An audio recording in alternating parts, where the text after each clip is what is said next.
Along the quiet lake's edge, a solitary figure waits.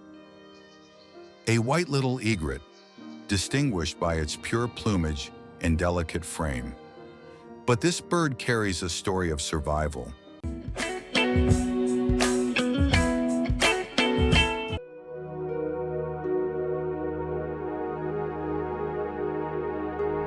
With only one leg to stand upon, it faces each day with remarkable resilience. Egrets are masterful hunters, relying on patience and precision.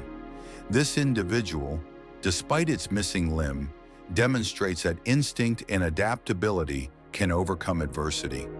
It balances with ease, as if one leg were always enough.